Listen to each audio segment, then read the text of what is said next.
What up, y'all? It's your boy, Mr. Downtown Ray Melo, and you're listening to the Entertainment Report on iHeartRadio, live from Dubai for Wednesday, September 28th, 2016, delivering some major stories and trends going on in the world of entertainment and beyond. You can follow the show on Facebook, Twitter, or Instagram, facebook.com/The Entertainment Report with Ray Melo, that's RAYMELO, on Twitter at The Enter Report, or on Instagram at The Entertainment Report. You can listen to the show anytime you want on iHeartRadio. Just go to iHeart.com or your iHeart phone app, search for The Entertainment Report, and it'll take you to the page. Martin Scorsese's Silence will get an Oscar-qualifying limited release on December 23rd, followed by a wider theatrical rollout in January. The big screen adaptation from Shishuko Endo's novel stars Liam Neeson, Andrew Garfield, Adam Driver, Tanabu Asano, Izzy Yugata, Tyrion Hines, Yusuke Kubozuka, and Yoshi Odiya. The film features the 17th century Portuguese Jesuits who faced intense persecution during their mission to isolated Japan. Paramount Pictures is releasing the epic in association with Fabrica de Cine and Ally Films. Denzel Washington and Viola Davis reflect on their lives as a married couple in the first teaser trailer for the upcoming drama Fences. The clip released Tuesday features Washington as a retired baseball player, Troy Maxson, giving an intense speech to his son Corey Maxson, played by Jovan Adepo, about parenting and responsibility. Now a garbage man to make ends meet, Washington's character is frustrated that he's been standing in the same place for 18 years. Davis's character Rose Maxson fires back emotionally, "Well, I've been standing with you. I gave 18 years of my life to stand in the same spot as you." Fences, which is also being directed by Washington, is an adaptation of the August Wilson stage play of the same name. Washington and Davis starred as Troy and Rose on stage, where they both won Tony Awards for acting in 2010. This is Washington's third film as a director, following 2002's Antoine Fisher and 2007's The Great Debaters. Fences is due out in theaters December 25th, 2016. Netflix has released the first trailer for The Crown, its upcoming royal drama starring Claire Foy as Britain's young Queen Elizabeth II. Set to premiere on November 4th, the 10-part series invites viewers into the personal, political, and deeply private world of Queen Elizabeth II's struggle to reconcile her personal life and public role, the monarchy, and its precarious position in shifting the sands of post-war politics, the streaming service said in a press release. Peter Morgan wrote this small-screen adaptation of his stage play, The Audience, directed by Stephen Daltrey and produced by Andy Harris. The series also features Matt Smith as Prince Philip, John Lithgow as Sir Winston Churchill, Victoria Hamilton as the Queen Mother, Jared Harris as King George VI, Vanessa Kirby as Princess Margaret, and Ellen Atkins as Queen Mary. Queen Elizabeth II ascended to the throne in 1952. Now, at 90, she remains in the monarch with Prince Philip by her side. Supergirl and Superman joined forces to save the day for the first time in a new trailer for Season 2 of Supergirl. The clip released Monday on the show's official Twitter account shows Melissa Benoist, who plays Supergirl, being joined by series newcomer Tyler Hoechlin, who plays Superman, as he pays his cousin a visit in her adopted home of National City. The CW noted, hashtag Supergirl CW and Superman team up on the season premiere Monday, October 10th at 8 p.m. on the CW, revealing that Superman will make an appearance right after the start of Season 2. While visiting National City, Hoechlin also visits Supergirl, a.k.a. Dare Danvers, during her day job as famed Daily Planet reporter Clark Kent. Supergirl's boss, Kat Grant, played by Clarissa Flockhart, says, "You didn't tell me that you knew Clark Kent." Rick Perry and his professional partner Emma Slater became the second couple to get the boot on Season 23 of Dancing with the Stars Tuesday night.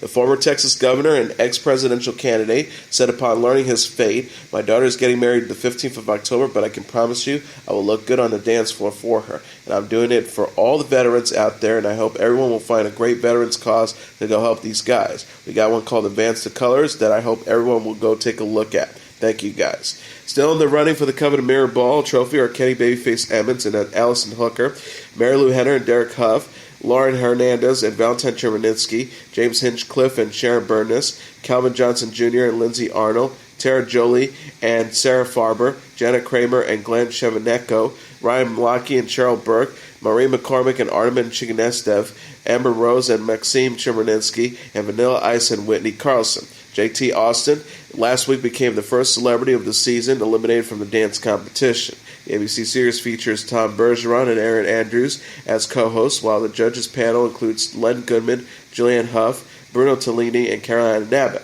Andrews is out this week so she can spend time with her boyfriend who suffered a death in his family. Amazon Studios says it has ordered 3 new series for 2017. Joe Lewis, the head of half-hour series for Amazon Studios, said in a statement Tuesday, these pilots were vast in scope, disruptive in tone, challenging in story, and sometimes even funny.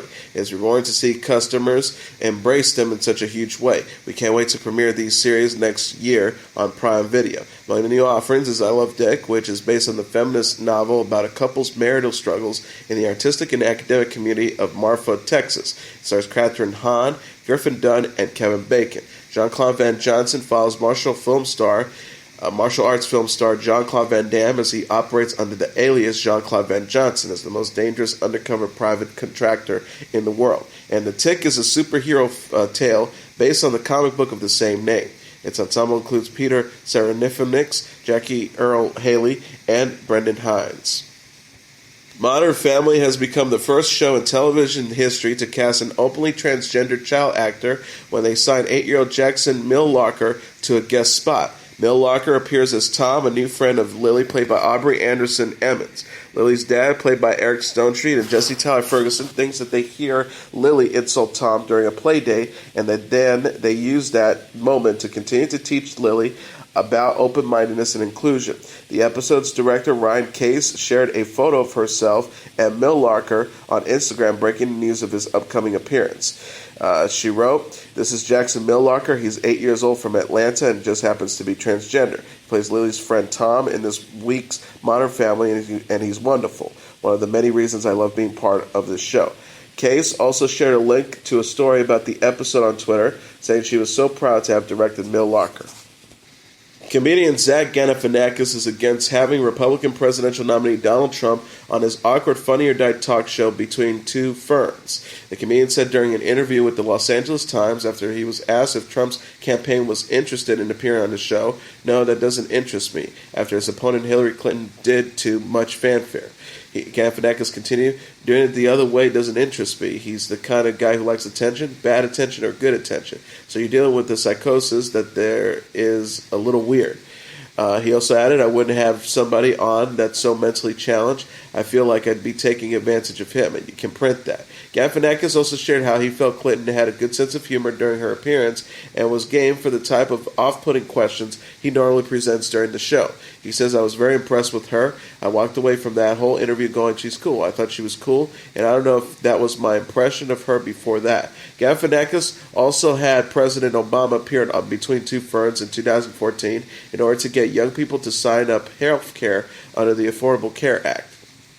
NBC says Tuesday it has ordered an additional 5 episodes of This Is Us, its freshman drama starring Milo Ventimiglia and Mandy Moore. Also featured Justin Hartley, Chrissy Metz, Sterling K. Brown, Susan Kelechi Watson, Chris Sullivan, and Ron Cephas-Jones. The show will now run for at least 18 episodes. Jennifer Salk, the president of NBC Entertainment, said in a statement, "It's a rare moment in this business when a show so instantly delivers both critical acclaim and hit ratings. But This Is Us is just an extraordinary achievement." Creator Dan Folgerman, along with co-directors Glenn Ficarra and John Requa, are the gifted producers.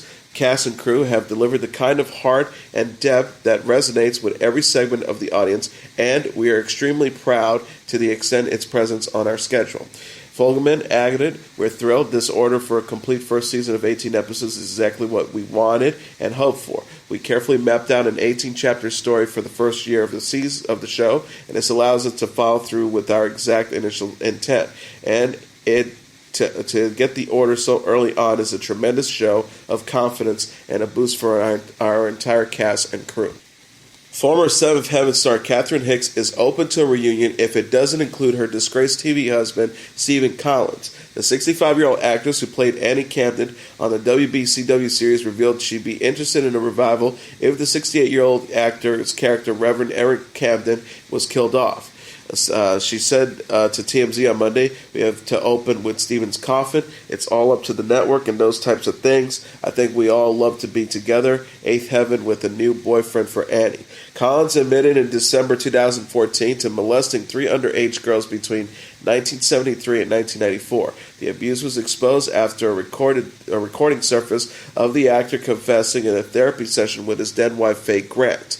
He said in a statement at the time, 40 years ago, I did something terribly wrong that I deeply regret. I have been working to atone for it ever since. I decided to address these issues publicly because of the recording made by my then wife. The star detailed on the recording, I describe events that took place 20, 32, and 40 years ago. The publication of the recording has resulted in assumptions and innuendos about what I did that go far beyond what actually occurred. As difficult as this is, I want people to know the truth. Collins has taken part in an informal Son of Heaven reunion just weeks before the recording went public. The series had an 11-year run from 1996 to 2007 and co-stars Jessica Biel, Beverly Mitchell, and Barry Watson. Hermione Granger's home in the London area suburb of Hampstead has appreciated on the market for the first time in 60 years and is listed at $3.1 million. The home was briefly featured in Harry Potter and the Deathly Hallows Part 1, where Hermione returned home to wipe her parents' memory to protect them from Lord Voldemort. The listing describes as the 2,490 square foot house as 3 stories with 6 bedrooms and a substantial private garden. Also for sale is the home Harry lived in the Dorsley 4 Privet Drive. It's a little cheaper at $620,000. This home is actually located at 12 Picket Post Close on the outskirts of London, even featuring a cupboard under the staircase. Vanderpump Rules teased wedding drama in Season 5's trailer released Monday. The preview sees Real Housewives of Beverly Hills star Lisa Vanderpump officiate Kate Maloney and Tom Schwartz's wedding after the couple overcome a series of conflicts. Maloney and Schwartz tied the knot in front of their family and friends August 17th in Northern California. The pair were the second Vanderpump Rule couple to wed. Shanna Marie married Michael Shea in 2014. Maloney told E! News after her wedding, "I'm so happy to have married my best friend and love that I finally get to call Tom my husband. Celebrating with our closest friends and family has been nothing short of an amazing experience." Vanderpump Rules follows Vanderpump and her staff at Sur Restaurant in West Hollywood. The series also co-stars Jax Taylor, Kristen Doughty, and Tom Sandoval, and will return for a 5th season November 7th. Tom Hiddleston is set to appear in the upcoming advertising campaign for Gucci's Cruise 2017 tailoring collection. The actor was photographed by Glenn Luchford at the late artist Tony DeQuette's Dawn Ridge estate in Los Angeles. Hiddleston appeared in a series of impeccably styled suits while surrounded by DeQuette's eclectic decor and a couple of elegant Afghan hounds. Hiddleston is currently reprising his role as Loki in Marvel's Thor Ragnarok, which premieres November 3rd, 2017. Longtime H&M spokesman David Beckham helped kick off a new campaign Monday in Los Angeles. The 41-year-old English retired soccer star was all smiles in a casual button-down shirt and cuff pants at the brand's new Modern Essentials campaign launch. Beckham has modeled for H&M for years and released his first collection with the company in 2012. The brand released a new ad for the Modern Essentials line starring Beckham and actor Kevin Hart on Sunday. Beckham had teased this month, "I love shooting the first campaign with Kevin for H&M so much that we just had to do a sequel. This time we've pushed the story even further. I hope everyone likes it. We certainly enjoyed filming it." Hart joked, "It's great to have the opportunity once more to show the world what everyone really knows, that I am the true inspiration for David Beckham's style. He copies everything from me." Beckham has also modeled for such brands as Calvin Klein and Armani. He's married to Victoria Beckham in 1999 and shared 4 children, daughters Harper and son Brooklyn, Romeo, and Cruz, with the designer and former Spice Girl. Rob Kardashian and fiancée Blac Chyna appeared to be feuding again with Kylie Jenner. The 29-year-old reality star shared his 19-year-old half-sister's phone number online Monday amid drama over Blac Chyna and an upcoming baby shower. Kardashian tweeted to his 6.7 million followers, "Kylie's number, I ain't hacked either this Rob dog, LOL." Adding several tears of laughter emojis. He seemed to explain minutes later, "Didn't invite the mother of my child to a baby shower you were all trying to throw for me? You must have lost your damn minds." Blac Chyna had announced on Snapchat earlier in the day that her baby shower will take place Sunday. Sources told E! News that Kardashian's family planned a separate party specifically for the dad-to-be. An insider said Rob couldn't attend, so Chyna was going to attend, and Kim Kardashian said if Rob didn't go, then Chyna couldn't go. It sounded like that's what caused the argument. Blac Chyna and Jenner previously had tension over Jenner dating Blac Chyna's ex-fiancé Tyga. The 28-year-old model admitted in the October issue of Elle, however, that she wasn't upset when her relationship with Tyga ended. She said, "I was just like, thank God I'm out of that situation, and honestly it was the best thing I could have done because my life has changed so much for the better." Kardashian and Blac Chyna got engaged in April after 3 months of dating and announced they're expecting the next month. The couple starred on the new E! Series Rob & Chyna, which airs Sundays at 9 p.m. Eastern Standard Time. Taraji P. Henson has responded to 50 Cent's diss, referencing the rapper-actor as a loose change after he exclaimed Empire's ratings had fallen. In a now-deleted Instagram post, 50 Cent shared a photo of Henson and a screenshot from a headline which claims Empire's ratings were down following its Season 3 premiere. He says, "Well, look at the bright side, at least you can eat your trophies." Henson fired back with a screenshot of her own, this one from an article noting that Empire is still in the #1 spot when it comes to scripted shows. She said in the caption, "For the confused people, don't do real search. Loose change makes so much unnecessary noise, still looking for that damn cent sign. I guess it's obsolete. Again, congrats on your success, black man," at 50 cents. 50 responded in a now-deleted post claiming Empire creator Lee Daniels made him an offer to appear on the show, which he turned down in favor of his own series, Power, which airs on Starz. Henson stars as Lion family matriarch Cookie on Fox's award-winning series, which airs Wednesdays at 9 p.m. Power airs at 9 p.m. on Sundays on Star. Now, today's show host, Savannah Guthrie, used milkshakes and a flying banner to announce that her second baby with husband Michael Feldman, due in December, is a boy. As part of a segment called Expecting Today, Guthrie's co-hosts and even the outside crowd weighed in on what they thought baby number 2 would be, with the majority of Today anchors guessing correctly. Al Roker said, "I have about 100% track record in guessing the gender of today's show babies, so I think Savannah is having a bouncing baby boy." When it came time for the big reveal, Matt Lauer, whom Guthrie had already told, was holding 2 milkshakes, one pink and one blue, and asked Guthrie to choose. Instead, Guthrie directed attention to the TV monitor, which showed a plane flying overhead with the banner reading, "It's a boy." Guthrie's son will join big sister Val, who was born in 2014. Google has officially turned 18, and to celebrate, the internet giant has displayed a new birthday-themed doodle. Released Tuesday, users who visited Google's homepage can view a short animated clip of the company's letter G symbol as it blows up a balloon version of the rest of the name before it carries away off screen. Google is being light, however, on information regarding the doodle, only choosing to list the doodle's R's as Gerben Stinkins. This is noticeably different from past occasions when the company would explore the history surrounding their chosen doodle subjects. Notably, Google has admitted in the past that it doesn't know when exactly its birthdays is, and in the past has celebrated it on different days in September. According to The Independent, Google has celebrated its birthdays on the 7th, 8th, 26th, and 27th of September, which is what Google seems to be sticking with now. The Independent points out that the closest claim to Google's birthday would be September 4th, as it represents the date the company filed for incorporation in California, making it an official company. Tom Hanks photobombed the couple's wedding photos as he jogged in Central Park, leaving the newlyweds with an extra wedding gift. The couple are generally surprised in the photos as Hanks stepped in to congratulate the couple, kissing the bride's hand and taking a selfie with Elizabeth and Ryan, while photographer Mel Miller captured the moments in black and white. Hanks is in his second wedding photobomb has joined LeBron James and Steven Tyler as celebs who wandered into wedding photos. Hanks later posted a selfie on Instagram and Twitter, signing it, "Elizabeth and Ryan, congrats and bless, Hanks." Meanwhile, Miller's photos became an mid-core sensation with more than 1 million hits. A friend posted the shots with the caption, "Photographer, I know I was taking pictures for a couple's wedding and someone special happened to walk by." The cast of Will and Grace have reunited to film a new scene that tackles Donald Trump and Hillary Clinton in the ongoing presidential election. The clip, released just hours before the first presidential debate, brings audiences back to Will, played by Eric McCorman, and Grace, played by Darren Messing's apartment as they discuss their dislike for Trump. Soon, Karen, played by Megan Maloney, enters the scene wearing American flags while wearing a Trump handbag, declaring her support for the real estate mogul whom she just got back from visiting. Karen says, "We just had such a great weekend at Mar-a-Lago with Donald and Melania. You know, it's one of the most beautiful places on earth. The azure blue of the sea, the verdant green of the golf course, the mahogany brown of the staff." Jack, played by Sean Hayes, then also paid a visit where he shares how he's an undecided voter registered to vote in the swing state of Pennsylvania. Soon the group begins to try and influence who Jack will vote for, thinking he may sway the election for his vote.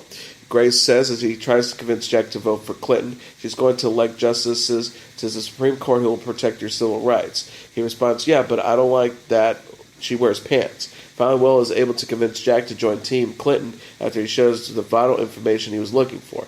Will explains much to Jack's excitement. Katy Perry likes Hillary. The new scene comes after the cast hinted that something big was coming on social media following a collection of reunion photos the group posted across Twitter and Instagram. Will and Grace originally aired for 8 seasons from 1998 to 2006. And speaking of Katy Perry is seen going to the polls to vote while naked in a new Funny or Die election day sketch. The pop star said in the clip released Tuesday, "This year you can look like shit when you vote," which starts with her waking up on November 8th in patriotic pajamas with food hanging from her hair. Perry continues, "I briefly scanned the Constitution, and nowhere does it say you can't fall out of bed and come to the polls in whatever state you woke up in." After explaining how voters can show up in whatever outfits they like, from nightgowns, underwear, and large t-shirts, Perry then stripped down naked in the name of freedom. Almost immediately, she is arrested and taken into the back of a police cruiser, where she comes face-to-face with fellow naked voter Joel McHale. The comedic video is part of Funny or Die's Everyone Votes campaign, alongside organization Rock the Vote, which is looking to encourage young people to vote in the coming elections. Rock the Vote Vice President Jesse Morris said of the project in a statement to Rolling Stone magazine, "We're excited to team up with partners like Funny or Die this year to produce a range of fun, engaging, and poignant messages to urge voters' registrations, early voting, and a renewed culture of civil engagement leading up to November 8th. Perry has thrown her support behind Democratic nominee Hillary Clinton for the election, even choosing to perform during the Democratic National Convention in July. Gwen Stefani shared the preview video for her upcoming animated Nickelodeon series Cuckoo Harajuku, which follows the fictional HJ5 band. HJ5 is an animated representation of Stefani's Harajuku girls who first appeared on her 2004 album Love Angel Music Baby. Led by Stefani's inspired character G, HJ5 takes on the world of rock and roll while battling aliens, monsters, and grown-ups who are determined to interrupt the fun. Stefani raps in the preview video, which features a roll call of HJ5's members and highlights each one's personality traits. The show's press release says, Stefani has always had a love of pop art and lifelong admiration for the street fashion and creative youth culture founded in the renowned Harajuku neighborhood of Tokyo, Japan. It was while writing her first solo album that Stefani created the original Harajuku girl characters as a celebration of the creativity and individualism she saw and loved in the Harajuku district. Cuckoo Harajuku premieres on Nickelodeon on October 3rd. Lil Wayne will reveal in his upcoming memoir how a girlfriend had an affair with Drake while he was serving time in jail. According to People magazine, who released excerpts from the memoir entitled Gone Till November, a journal of Rikers Island, Drake even visited Wayne while he was behind bars in order to own up to the incident. Wayne writes, "Finding out that she was messing around with Drake was absolutely the worst thing I could have found out." And he also continued by saying, "Drizzy came to see me and he was like, yeah, it was true, damn. And this is the type of shit a man never wants to find out why he's locked up." Rapper Drake declined to comment when people attempted to reach out to the rapper regarding the message. The 176-page memoir, which is set for release on October 11th, is described as being taken directly from Wayne's own journals and will reveal the true story of what happened while he was at Rikers Island, exploring everything from his daily rituals to his interaction with other inmates to how he was able to keep himself motivated and grateful. Notable passages will include how Wayne was also visited by Diddy and Kanye West and how he even officiated a wedding. He writes, "Imagine seeing grown-ass men in jail hanging tissues for wedding decorations, and one of them is Lil Wayne. Crazy." Wayne, real name Dwayne Michael Carter Jr., was originally sentenced to 1 year at Rikers, but was released after serving 8 months on a gun possession charge in 2010. Beyonce and Justin Bieber will be the top nominees at the upcoming 2016 MTV European Music Awards. The 35-year-old American singer and 22-year-old Canadian pop star are both up for 5 awards at the annual ceremony, which will take place November 6th in Rotterdam, Netherlands. Beyonce is nominated for Best Video, Best Female, Best Live Act, Biggest Fans, and Best U.S. Act, while Bieber is up for Best Song, Best Male, Best Pop, Biggest Fans, and Best Canadian Act. Adele, Coldplay, Shawn Mendes, and Lucas Graham follow with 4 nominations each. Beyonce last released the album Lemonade in April and will bring her company formation tour to a close October 7th in East Rutherford, New Jersey. Bieber, meanwhile, released Purpose in November 2015 and will finish his tour of the same name November 29th in London, England. Justin Timberlake performs amongst a roaring crowd in the first trailer for Netflix's upcoming concert film, Justin Timberlake and the Tennessee Kids. The clip released Tuesday documents the singer's last performance of his 2020 Experience World Tour at the MGM Grand Arena in Las Vegas. Timberlake is seen in the trailer pulling out all the stops during the epic set, included intricate dance numbers along flashy light shows and more intimate moments just using a guitar and microphone. The film's official synopsis, surrounded by the 25 band members of the Tennessee Kids and featuring show-stopping performances from one of the highest-grossing tours of the decade, the film is a culmination of the singer's 134 shows and 2 years on the road. Directed by Jonathan Demme, Justin Timberlake and the Tennessee Kids is set to release on Netflix on October 12th. And now let's take a look at what happened on this date in entertainment history. On this date in 1991, jazz trumpeter legend Miles Davis dies in a California hospital at the age of 65. In an era when a pop star like Madonna is labeled a chameleon merely for risking an occasional change in clothing and hairstyle, our vocabulary may no longer be adequate to describe the nature of an artist like Miles Davis. In a career that spanned 6 decades, Miles Davis didn't simply evolve as an individual musician. He drove the very evolution of the art form he worked in, pulling much of the jazz world along with him as he moved on from one sound to the next with utter disregard for the critical or popular reaction. And though the reception to some of the directions Miles Davis took was strongly negative, it never kept him from pursuing new ones. As he said to himself, "I have to change, it's like a curse."